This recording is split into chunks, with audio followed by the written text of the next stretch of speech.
সংবাদের ভিত্তিতে আজ 27 মার্চ 2025 বৃহস্পতিবার মধ্যরাত 12:30টায় বাংলাদেশ কোস্টগার্ড বিসিজে বেস ভোলা কর্তৃক ভোলার তজুমউদ্দিন উপজেলাধীন চর মোজাম্মেল এলাকায় একটা বিশেষ অভিযান পরিচালনা করা হয়।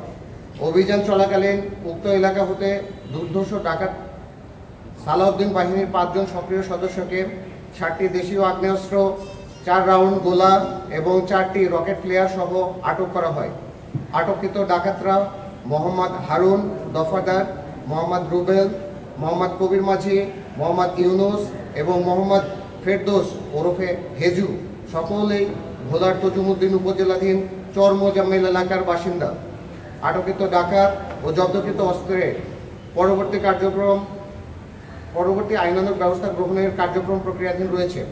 দেশের আইন শৃঙ্খলা পরিস্থিতি স্থিতিশীল রাখতে বাংলাদেশ কোস্টগার্ড 24 ঘন্টা টহল জারি রেখেছে, যার মাধ্যমে কোস্টগার্ডের আওতাধীন উপকূলীয় এবং নদী তীরবর্তী অঞ্চলে আইন শৃঙ্খলা পরিস্থিতি অনেকাংশে উন্নত হয়েছে। কোস্টগার্ড ভবিষ্যতেও এই ধরনের অভিযান অব্যাহত রাখবে।